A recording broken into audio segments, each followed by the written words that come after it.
Vous écoutez Radio Ma'arif.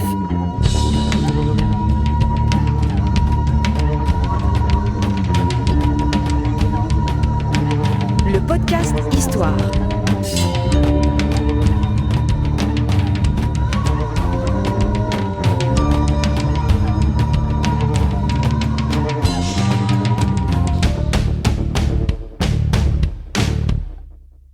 Le podcast Histoire est produit avec le soutien de Maroc Télécom.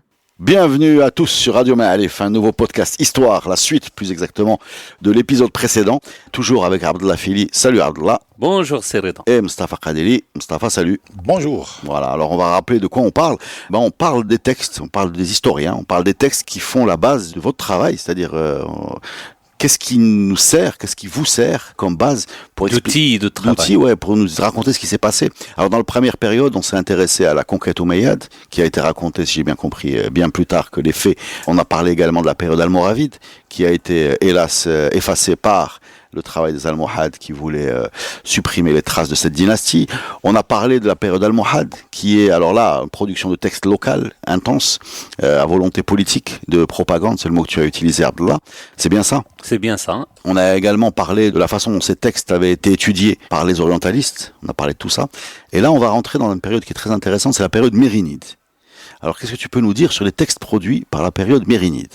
Alors je dirais que la profusion almohade est en quelque sorte supplantée par la profusion de la production d'écrits par les mérinides. Profusion des almohades dont on a effectivement évoqué l'importance de l'Baydaq, l'importance d'autres textes comme celui d'Ibn Sahib Salat, d'Ibn al-Qattan, etc. qui rapportent véritablement le quotidien, en quelque sorte la fabrication et le fonctionnement de l'État centralisé almohade aux côtés de textes officiels utilisés dans ces monographies, ces livres. Et notamment, j'ai évoqué la question de la chancellerie almohade qui est ô combien intéressante au niveau de la production de l'écrit et donc de la gestion de l'État almohade.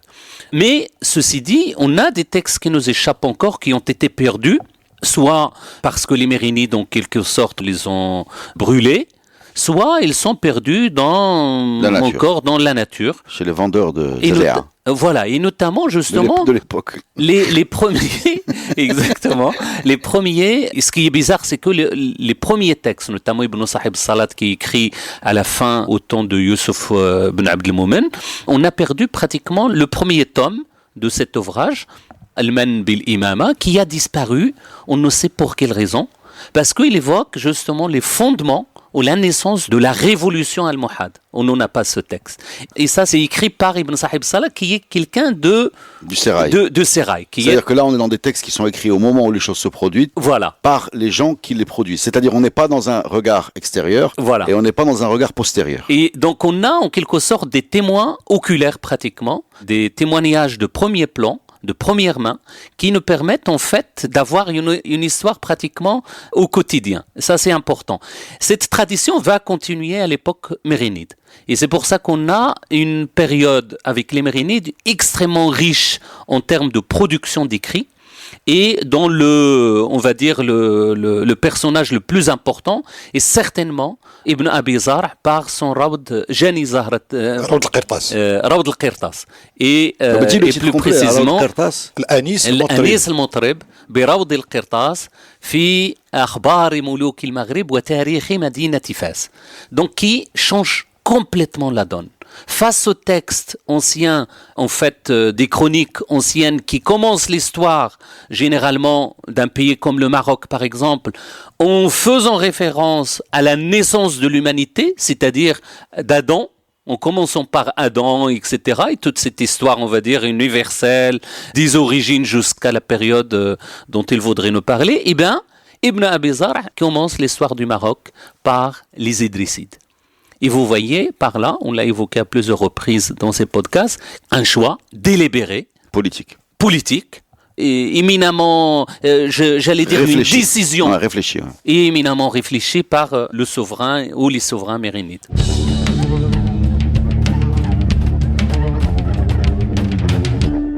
Alors, Mustapha, il a entre les mains justement ce livre, Ce magnifique ouvrage. ce magnifique ouvrage. Qu'est-ce que tu peux nous en dire? Alors, Al-Qirtas, histoire des souverains du Maghreb et annales de la ville de Fès. C'est la traduction de l'Anis al-Motrib. Alors, on ne voit pas l'Anis al-Motrib dans la traduction. L'Anis, le Motrib, qui la mélodie, etc. Alors, il a été traduit par Auguste Baumier en 1860, qui n'est pas un historien, c'est juste un explorateur. Ça date de 1860. Et donc, on parle bien du texte qui va donner naissance au récit officiel de Moulay Idriss, fondateur. En tout cas, c'est le C'est-à-dire que premier. les Almohades ne racontaient pas Moulay Idriss. Non, Ouais, non, d'accord. non. Non, et puis comme le disait Abdallah tout à l'heure, on a vu une habitude de raconter l'histoire. On commence toujours par les histoires d'Adam, on arrive, c'est-à-dire selon le canevas religieux, c'est un peu universel également, parce qu'il ne faut pas oublier que les savants qui ont écrit ont fait des études d'abord à la base religieuse. C'est par la religion qu'on arrive au savoir. C'est pour ça qu'on a dans la chrétienté, dans le judaïsme, dans l'islam, c'est d'abord des savants religieux, coraniques, qui commencent par apprendre le Coran et puis qui continuent des études supérieures et après ils s'intéressent à des choses, à la poésie, à la prose, à l'histoire, La médecine. aux chroniques, Donc, à la médecine. base, c'est des religieux. À la base, c'est un enseignement religieux, c'est le seul type d'enseignement qui existait jusqu'à la modernité, Faut rappeler l'émergence de l'école moderne.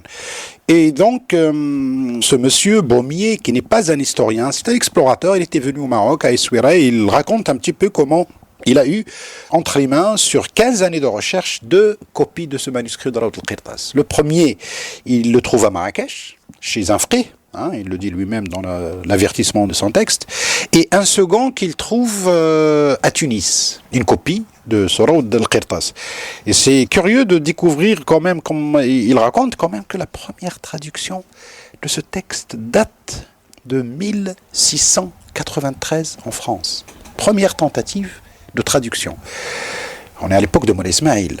Peut-être on cherche à comprendre un petit peu... À comprendre qui c'est qui est en face. Qui est en face. Ensuite, on a une traduction d'un Allemand en 1794. Ensuite, la première traduction un peu moderne, c'est en Suède.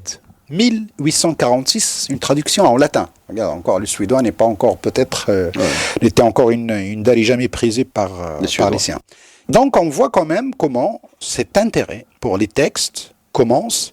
Et c'est pour ça aussi qu'on a une traduction de cet orientalisme qui est née entre Paris, Uppsala en Suède, Wilburg en Allemagne, Leiden aux Pays-Bas et Oxford en Grande-Bretagne. Jusqu'à aujourd'hui, ces 5 villes gardent énormément de documents, de manuscrits qu'ils ont dégoûtés à des différentes périodes, qu'ils ont stockés, classés jusqu'au moment où l'orientalisme s'est intéressé aux annotations, aux traductions, etc. Et ça nous donne aussi une idée sur l'intérêt que portaient les savants de l'époque coloniale, même quand ils ne sont pas historiens. Parce que la majorité des gens qui ont traduit, on va prendre des exemples.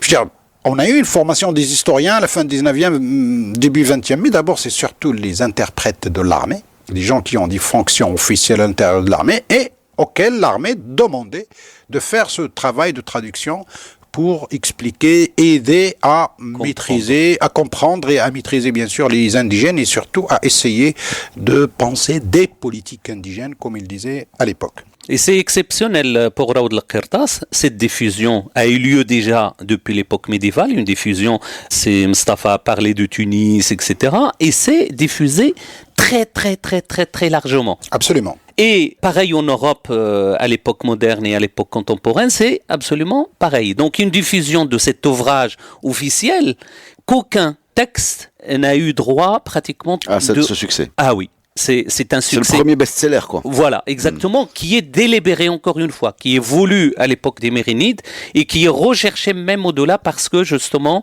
il rassemble la somme des connaissances sur sur le Maroc jusqu'à 1326 à peu près. La copie de Tunis est datée à Fès 1688. On est encore à l'époque de Moulay Ismaïl. La copie de Marrakech date de 1846. Donc on est sur 2 périodes, c'est-à-dire quelqu'un au XVIIe, quelqu'un au XIXe a essayé d'avoir sa copie de ce manuscrit qui est une synthèse extraordinaire. Donc c'est dans cette synthèse que les Mérinides vont fabriquer le récit qui les arrange en fait.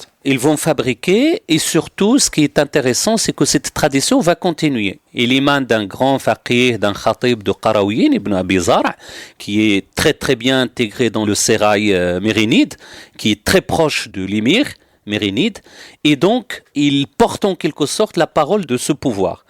Deuxième élément, c'est que dans la tradition fassi elle-même, juste après Ibn Abi Zar', il y a le Jazna'i, qui est aussi un faqih, un adoul, qui a copié-collé Ibn Abi Zar' avec la même tradition, à quelques détails près, et qu'on est dans une transmission pratiquement obligatoire du contenu de ce texte. زهرة الآس. جاني زهرة الآس في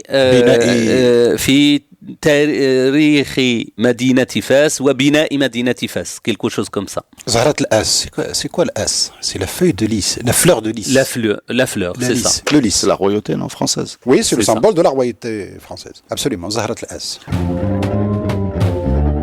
Alors moi j'ai une question, ce bouquin-là. Donc il raconte donc Moulay Idriss, la fuite d'Yellow. Ça commence par Moulay Idriss. Voilà. Je crois que c'est le premier qui a C'est évoqué le- Fatima Al-Fihriya, je crois. C'est ça. Voilà, C'est la première fois qu'on La fondation Ouelili, la fondation de Fès.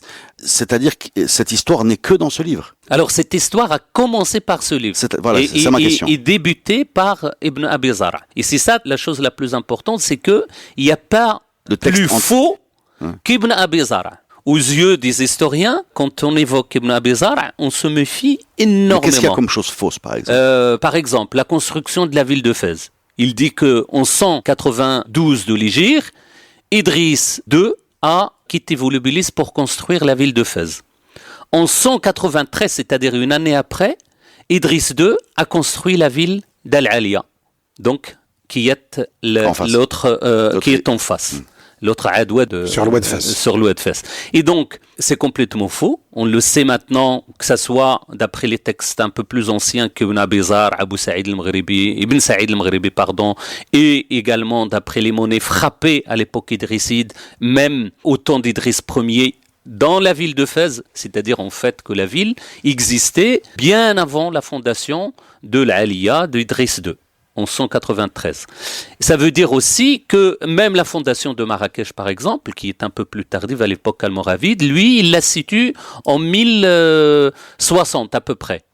Or, on est sûr maintenant, d'après d'autres textes qui sont pratiquement contemporains d'Ibn Abi Zar', mais qui n'ont pas eu le succès d'Ibn Abi Zar', et notamment un historien extrêmement connu qui est Ibn Idari, al-Murrakushi, et qui est complètement oublié par les Mérinides, dans la tradition mérinide, voire pourchassé par les Mérinides. Parce qu'ils défendaient en quelque sorte les Almohades. Absolument. Et ils ne plaçaient pas forcément les Mérinides au centre. Parce qu'il a écrit son livre à Bagdad. C'est-à-dire c'est un prince des Abbasides, je crois, qui lui demande d'écrire ce livre. Donc il est détaché du pouvoir au Maroc et puis il prend sa liberté. Ça c'est le Murrakushi, Sahib al-Mu'jib.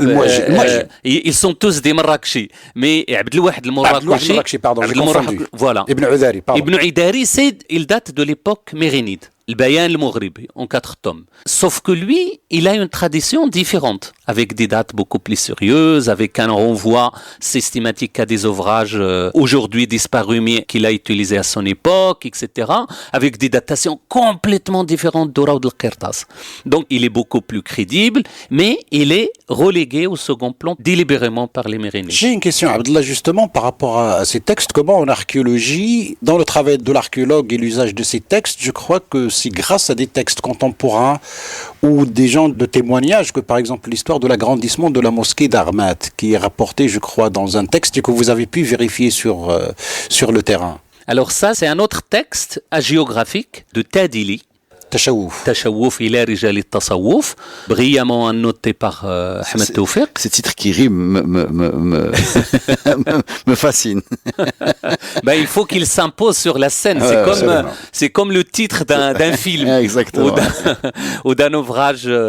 Et donc, oui, à partir de ça, on essaye d'interpréter Et comme la datation de l'archéologue n'est pas forcément la datation de l'historien des textes, eh bien, on a pu, grâce justement au matériel découvert sur place, grâce aux strates archéologiques, etc., c'est tout un processus, on a daté justement l'agrandissement de la mosquée à l'époque, à partir du Tashawuf justement, mais également à partir des vestiges archéologiques. Donc la mosquée existait auparavant et il a été agrandi plus tard. C'est la même dynastie ou une dynastie ou plus tard? Là, c'est le flou total parce qu'on est à la fin de l'époque almoravide. Et on ne pourra jamais, même par le C14 par exemple, par une datation précise au laboratoire, on ne pourra jamais avoir une année. 1940. On a un laps de temps qui est de l'ordre de 25 à 30 ans à peu près au meilleur des cas, c'est notre cas à Armat, mais qui nous renvoie à un changement. Mais les textes, ils parlent de Bina, Wabana, Masjid Armat par exemple. Or, sous cette mosquée et à côté de cette mosquée dont on parle, il y avait déjà une mosquée ancienne et donc il s'agit d'un agrandissement et non pas d'une construction. Voilà, donc l'interprétation est très importante et faire à chaque fois quand on est dans le domaine de l'archéologie, peut-être on va l'évoquer tout à l'heure, faire des allers-retours entre le terrain, les données archéologiques et les textes. Alors, est-ce que je peux vous lire quelques petits extraits de la prose traduite de Ali ibn Abi Zar'a, parce que c'est intéressant de se plonger dans la façon dont ces gens s'exprimaient et racontaient. Par exemple, la bataille d'Al-Arcos entre Yaqub al-Mansour, l'Almohad, et Alphonse VIII, le Castillan, et il raconte les choses comme ça. En ce moment, le présomptueux Alphonse, l'ennemi de Dieu, s'avançait contre les musulmans avec toute son armée. En entendant le tambour à sa droite, ce bruit immense, et sentant la terre trembler sous ses pieds, il crut un bouleversement général. Il leva la tête pour regarder du côté d'où venait le tumulte, et il aperçut les drapeaux almohades qui s'avançaient, et l'étendard blanc, le victorieux, sur lequel était écrit « Il n'y a de Dieu que Dieu, Mohammed est le prophète de Dieu, il n'y a d'autre vainqueur que Dieu », suivi par les héros musulmans. Qui est-ce donc? Voilà. Dieu chéri frappa d'épouvante le cœur des infidèles et, mis en déroute, il fit voir leur dos. Les cavaliers musulmans les abattaient en les frappant par devant et par derrière, et sans s'arrêter, ils leur passaient leurs lances et leurs sabres à travers le corps, et ils les retiraient ensanglantés. Ils les poursuivirent ainsi en les massacrant jusqu'à la ville d'Al-Arcos, mais on pensait que le maudit, l'ennemi de Dieu, s'était réfugié, mais Alphonse l'infidèle était entré par une porte et sorti par le côté opposé, etc., etc. Cette bataille sacrée eut lieu le 9 de Sha'ban 591. Entre cette victoire d'Al-Arcos et celle de Zlaqa, il s'était écoulé 112 ans. Voilà un peu, juste pour vous, je voulais lire ça juste pour qu'on ait pu avoir.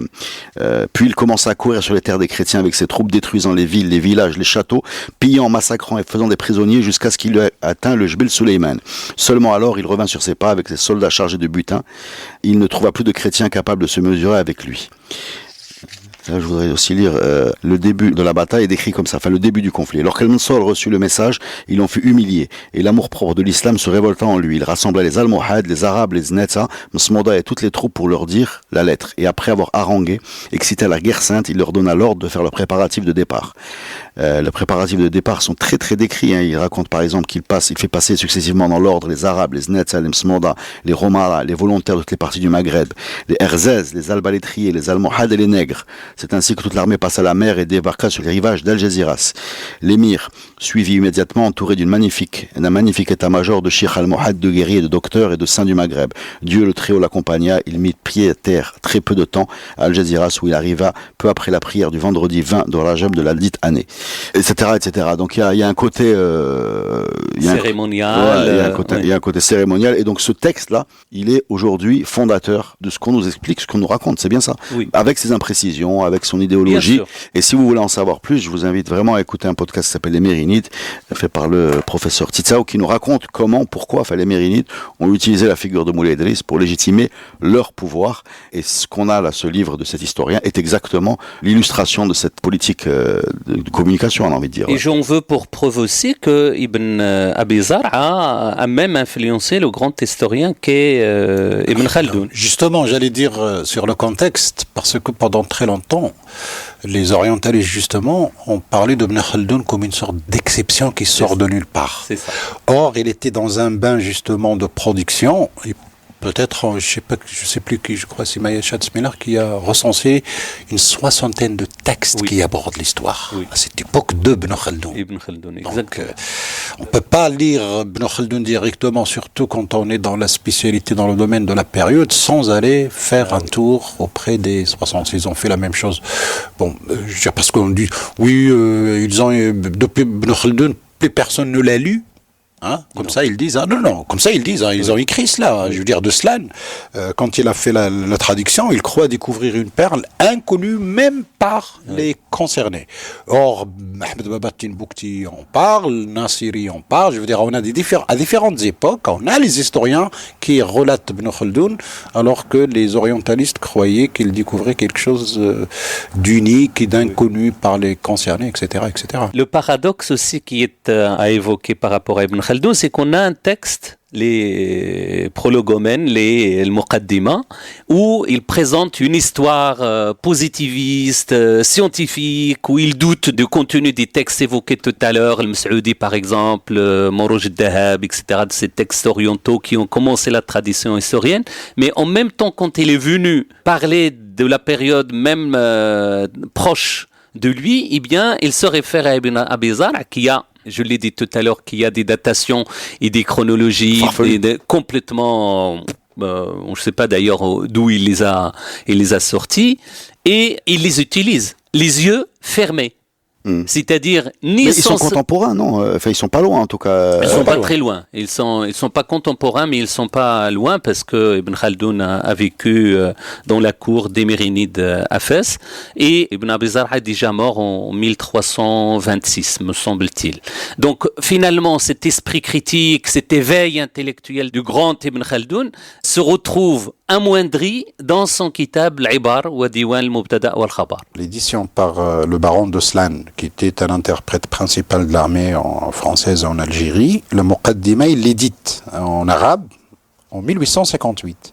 Et puis, il publie la traduction en 1867 sous ce titre de prolégomène historique. Oui.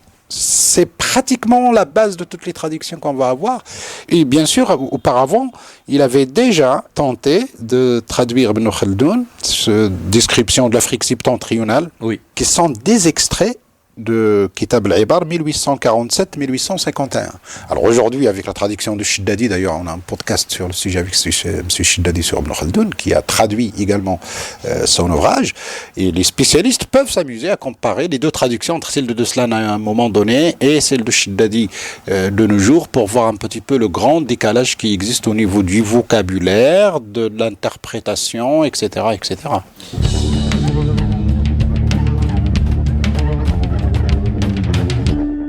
Eh ben, on est rentré dans Ibn Khaldoun, donc Ibn Khaldoun, lui, va produire un texte qui va surpasser donc cette œuvre de Abi Zar'. Donc c'est là, on est carrément là dans le best-seller, quoi.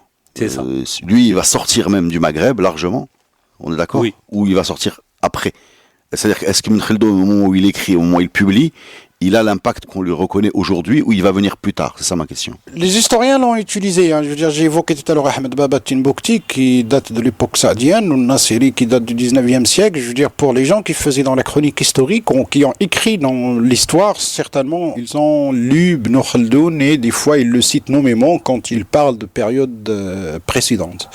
Ensuite, il y a plus que cela, parce que Ibn Khaldoun, d'abord par sa méthode, c'est sûr et certain, mais il reste la référence de base, et d'ailleurs, sur ces histoires d'exagération, je veux dire, on la retrouve au 18e, 19e, on retrouve des fois ces histoires d'exagération du chiffre, par exemple, tués par milliers. Comme là, sur Al-Arqos, il parle de 36 000 morts chrétiens, des armées de 300 000. Je ne sais plus où j'ai lu la différence entre l'elfe de Fès et l'elfe de Tétouan. Il y a un elfe exagéré, un elfe moins exagéré. Il y a un taux du... Oui, bon, on l'a le fait. Bon, c'est une mesure, parce que même jusqu'à aujourd'hui, les producteurs de noix vendent par ifd, par elf, mais il n'y a pas exactement elf habba avant qu'il soit cassé.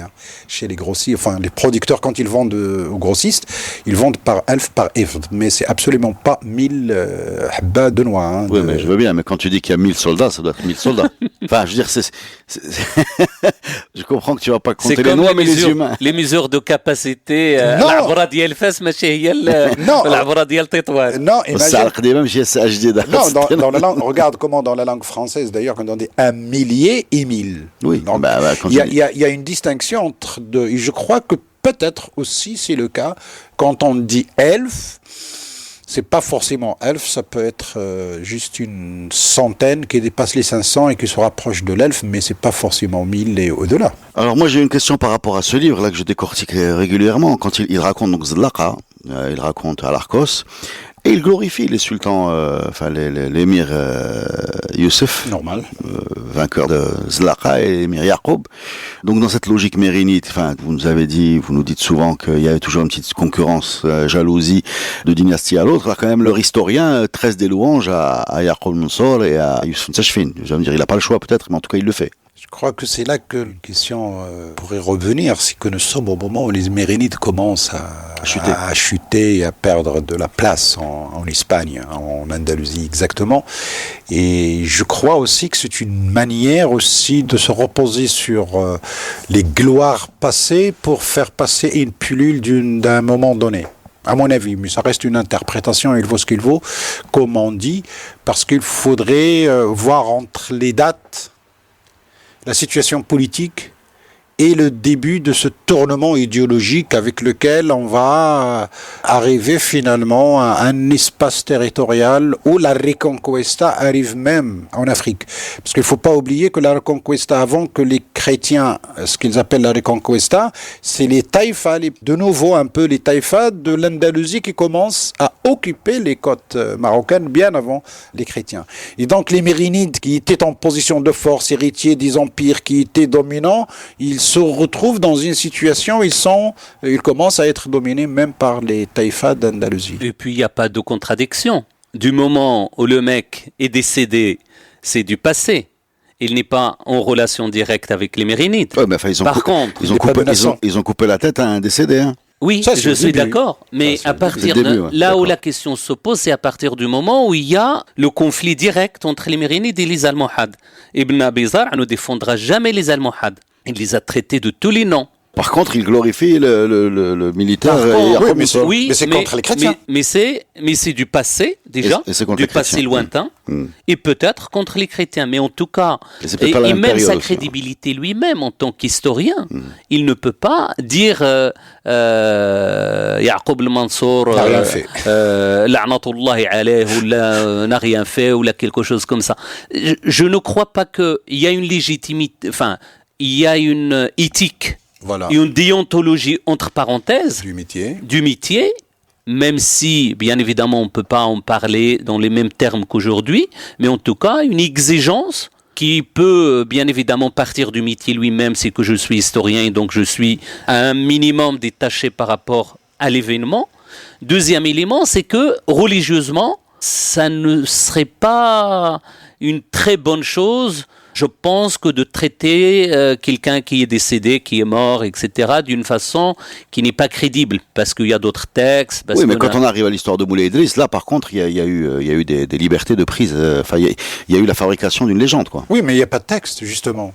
Il n'y a pas de texte pour comparer ce que vient de dire Abdullah, justement. On a d'autres textes qui parlent de Yaqub al-Mansour, les choses sont claires, etc. Là, sur Moulay Idriss, on peut dire tout ce qu'on veut, puisqu'on n'a pas de... Je raconte, par exemple, l'histoire d'Ibn Tumart. Quand il a, d'après Ibn Abi Zar', Ibn Tumart a enterré quelqu'un dans une tombe. Pour faire parler les morts. Voilà, en disant que ça, c'est vraiment n'importe quoi. Il les a critiqués, mais vraiment, directement, sans limite. Par rapport à la question du Tamyiz, par exemple, etc., il n'a pas non plus... c'est pas retenu, quoi. Voilà, pour vraiment les critiquer, mais à fond. Donc c'est un peu... Voilà, c'est ambivalent, on va dire. En tout cas, on est d'accord pour dire que ce bouquin est très important, comme l'a été celui d'Ibn Khaldun, dont on a parlé juste après. Il faut quand même rappeler que tous ces historiens, ces érudits, sont au service du pouvoir. Bien sûr, bien sûr. C'est une commande. En général, on a la même chose avec la période saadienne ou la période alawite, parce qu'on a des espèces de chroniqueurs officiels, on peut, si on des ose dire, de presse, ouais. des espèces des historiens du pays ou du sultan. Et des fois même, on a que c'est sur commande de sultan que les gens écrivent. Ibn Abi Zar', c'est le cas, c'est une commande. D'accord. Mérinide. Là où l'historien aujourd'hui doit intervenir, c'est le fait de dire, il y a cette commande d'Ibn Abi Zar', mais il y a aussi cette histoire qui est reléguée au second plan d'Ibn Addari. Donc c'est très important de comparer entre les deux, de faire des ponts entre les deux histoires différentes.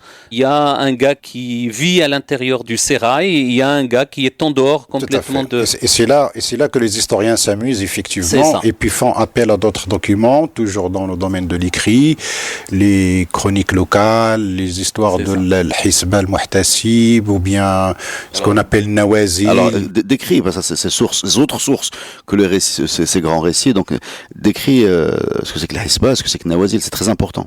L'Hisba al-Nawazil, le Fatawa, c'est des choses qui relatent un petit peu de la réalité. Au fait, c'est par là qu'on découvre l'histoire sociale et économique du pays. L'histoire des gens, quoi. Des gens.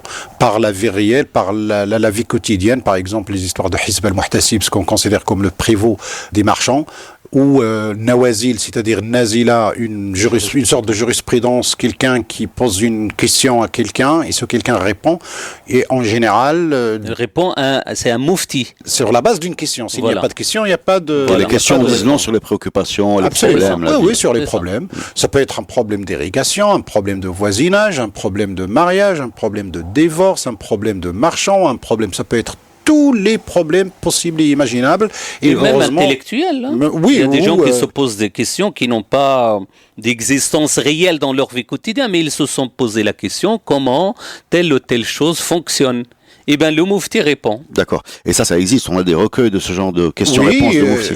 C'est comme si on avait les archives de l'oncle Mufti, par exemple. Oui. Alors, c'est pas Mufti, on s'adresse à des grands ulama. J'ai en tête, là, le Mi'yar de Louane Charisi qui a récolté l'essentiel de Nawazil et de Fatawa sur des cas exceptionnels, plus ou moins, pour les mettre à la portée des ulama, surtout des Qudat et des Hukam, qui a été utilisé chez nous pratiquement jusqu'au XXe siècle parce que les gens, quand ils trouvent pas de réponse à des problèmes ou des solutions, ils y reviennent.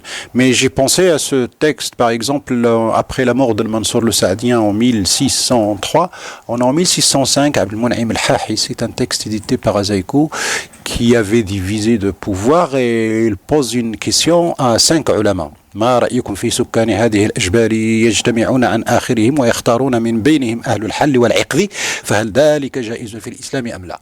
Et là, on a 5 réponses, 5 ulama, malikites, le qadi de Taloudan. J'ai pas bien compris la question. Que peut-on dire de ces gens qui se réunissent dans ces gens de haute montagne qui se réunissent jusqu'au dernier parmi eux pour choisir parmi eux le halli wal aqdi, les gens qui les gouvernent. Est-ce que ça, on est à l'époque de Mansour. Ça veut dire très grave, ça. C'est la notion de la gouvernance, de la démocratie, etc. Il y a énormément de... Quelle est la réponse des 5 ulama? Eh bien, il est contradictoire, chacun y va de sa réponse. Le qadi de Taloudan était complètement pour à 100%, parce qu'il répond, aux 5... Ahmed Baba Tinboukti, le pauvre, il était à Marrakech. Ah oui, il a répondu, il a dit non, il faut surtout pas ça. Il y a 5 personnages, et celui de Taloudan se distingue par rapport à 5. C'est là qu'il utilise un argument on ne peut pas glosser comme ça, de loin, quand on ne sait pas, etc. Donc il parle en connaissance de cause parce que justement il a les gens de l'Ajbal juste à côté de lui. Donc il voit que il précise à partir du moment où ces gens-là s'occupent de la sécurité, la sauvegarde des biens, ils font leur rôle et que la paix règne, le problème.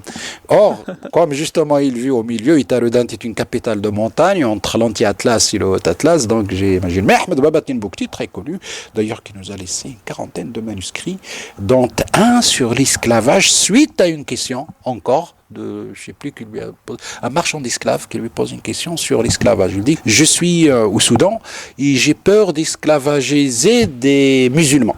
Et comme toi tu es d'ici, précise-moi s'il te plaît les peuples qui sont musulmans qui ne le sont pas. Et il répond dans un livre aujourd'hui édité par Madame Al-Harraq, marocaine, avec un Suédois, pour voir un petit peu le lien avec la tradition orientaliste suédoise, Mi'raj al-Su'ud. Et il commence par cette phrase extraordinaire, Yu'uladu an-nasu ahraran. Ouais, c'est un personnage très important encore aujourd'hui au Mali. On peut trouver des centres culturels. Oui, non, mais là-bas, il y a carrément des centres culturels. Ahmed Baba, voilà. Timbuktu, très connu par ses manuscrits. Les hommes naissent égaux, quoi. Absolument. Libre. Libre. Et d'ailleurs, il rentre dans les détails, il se pose beaucoup de questions. Pourquoi ce sont que les Noirs qui se font esclavagiser et non pas les Blancs? Pourquoi les Arabes ne sont pas esclavageables?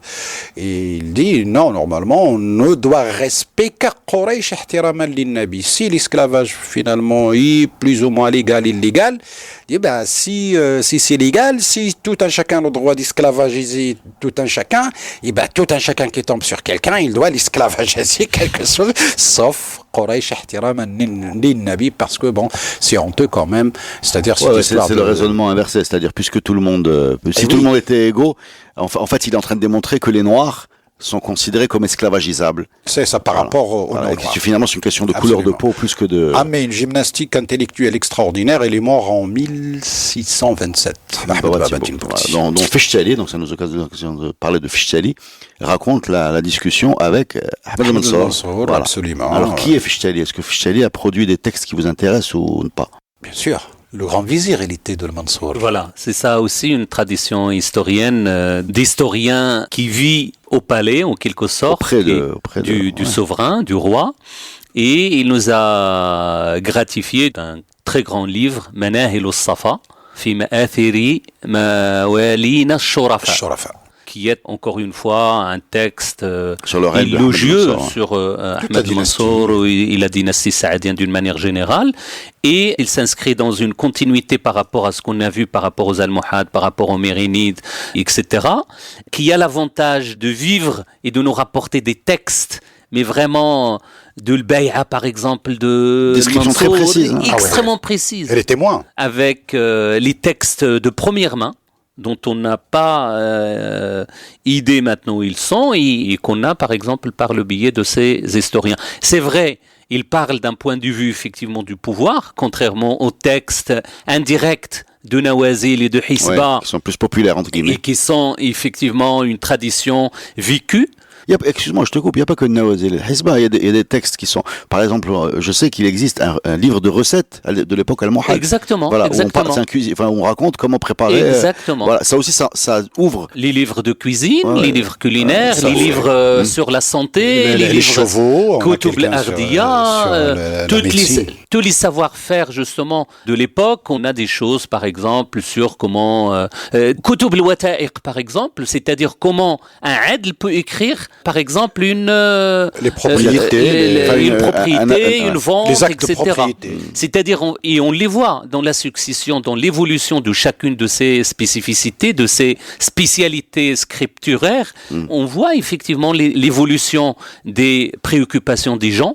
Kutub al-Wata'iq, par exemple, l'un des premiers, je pense, ça doit être au Xe siècle ou quelque chose comme ça, est complètement différent de celui du XIIe siècle à l'époque almohade, par exemple. Dans les ventes, dans les actes de vente, d'achat, de propriété, de propriété, des manuels, ça c'est plus des manuels professionnels. C'est ça, c'est un peu des manuels c'est véritablement des manuels de métier. Comme celui édité par Jacques Berck sur Tautart, un glossaire araboucheleux. Oui. Un glossaire araboucheleux du 14e, ou je sais plus. Exactement.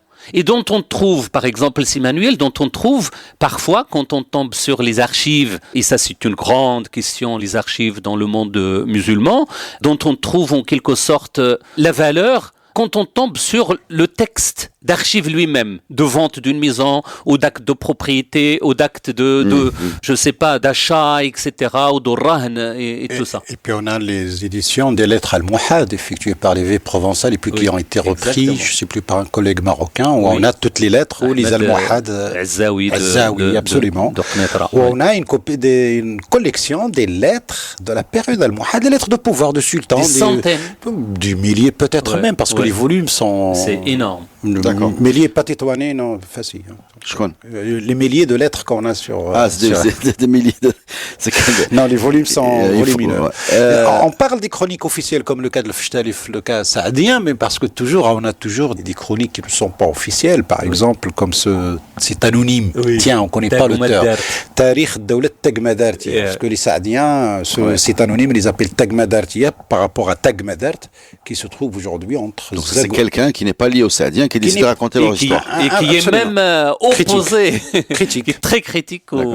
Et il est là, on l'a ce livre. Oui, il est édité, réédité, annoté, et les spécialistes de la période le connaissent, il est utilisé bien sûr, et on est toujours dans le balancement, le contrebalancement, c'est-à-dire quand on est dans cette période, pour les spécialistes de cette époque, ils sont toujours dans la comparaison, dans essayer de tirer le meilleur. Quelle version pourrait-on adopter, si j'ose dire, avec tel argument par rapport à ce que raconte celui-là ou celui-ci, etc., etc. Alors moi, je voudrais qu'on parle d'un personnage qui s'appelle Naseri. Je ne connais pas son nom complet. Ahmed ibn Khalid al-Nasiri. Ahmed ibn Khalid al-Nasiri, Slaoui de son origine, du 19e siècle de sa date, qui a écrit, qui est compilé.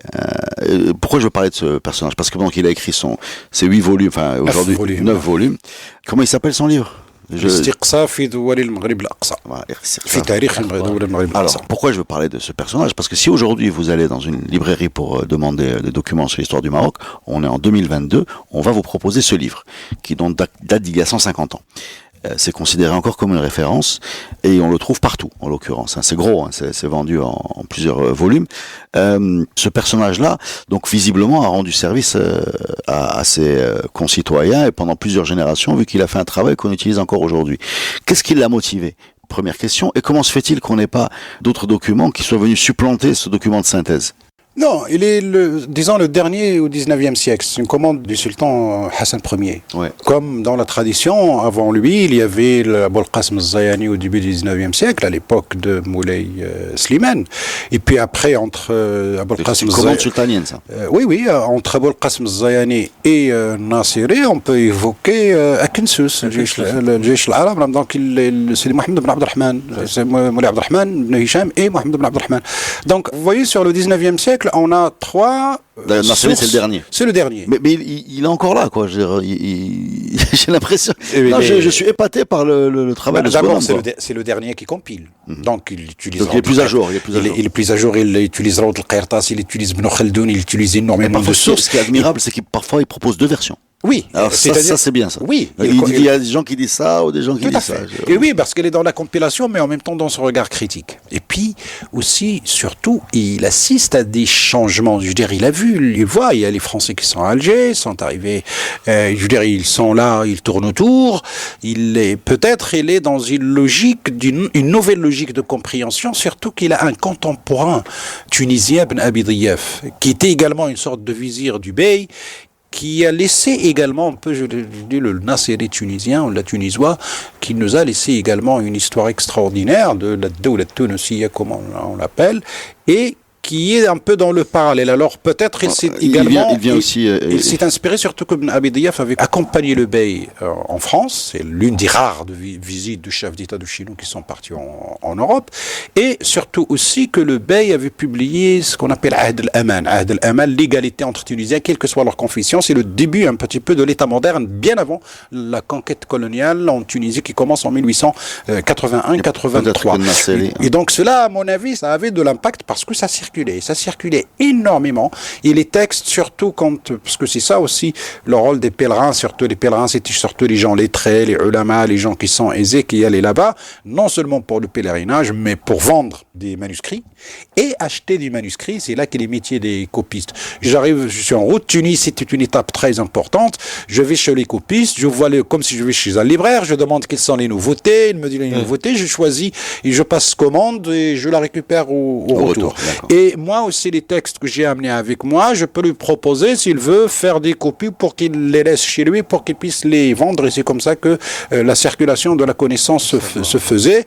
La même chose au Caire, la même chose à la Mecque. Si, par exemple, l'unique copie d'un texte d'Al-Jahid qui a vécu à la période abbasside, l'Urjan, ou le Boursan, ou l'Umian, l'unique texte dans le monde entier a été trouvé dans un petit village qui s'appelle Bzou, chez nous, au Maroc. D'accord, donc les choses circulaient. Non, et puis j'oublie pas, par rapport à Nasser, etc., la volonté justement de mettre en exergue une histoire glorieuse, de dire, voilà, on est dans une situation parfois critique. On n'est pas n'importe qui. Voilà.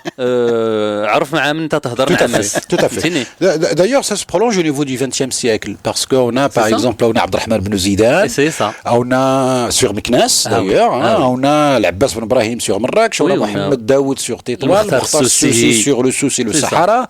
On a une sorte de continuation de cette tradition, mais avec des regards nouveaux, parce que ce contact avec les orientalistes, justement, leur a ouvert les yeux sur énormément de choses. Et du coup, dans leur compilation, ils ont essayé d'être encore beaucoup plus précis et surtout beaucoup plus larges. Et même des gens qui sont contemporains de tout cela, c'est-à-dire Abdallah Gennoun, même le Manouni, en disant Yaqadat al-Maghrib, etc. pour mettre Madahir Yaqadat al-Maghrib. On est dans la deuxième moitié du 20e. C'est-à-dire il a suivi du cours chez les Français et chez les Espagnols. D'ailleurs, il a publié à Tétouan, je crois, en 1953, le premier ouvrage. Et là, il y a une nouvelle conscience d'historiens locaux qui se développe. Et son importance, cette histoire, doit servir à quelque chose. Oui. On est là pour mobiliser un peuple qui est... Gennoun, c'était Noubour al-Maghribi. Par rapport à cette histoire. Noubour al-Maghribi. Et ça, c'est extrêmement intéressant. Et même au jour d'aujourd'hui, et même de temps d'Ibn Khaldoun, on ne fait pas l'histoire pour faire l'histoire, pour se raconter des histoires avec un grand H au sens grec du terme. Histoire veut dire enseignement, veut dire capter la valeur... La leçon. Et la leçon, l'ibar. Kitab al-Ibar d'Ibn Khaldoun, etc. La morale. Et ça, c'est important. On a compris que les livres d'histoire en disent autant sur l'histoire que sur le moment où ils ont été écrits. C'est-à-dire, ils sont aussi révélateurs sur l'actualité de l'époque que sur l'histoire qu'ils racontent. Mais quelle est la différence entre l'histoire et les histoires ?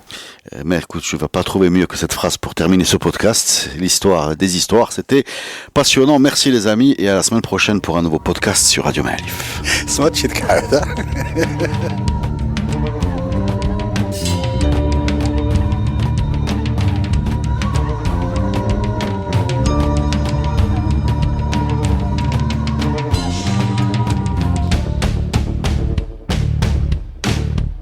Le podcast Histoire est produit avec le soutien de Maroc Télécom.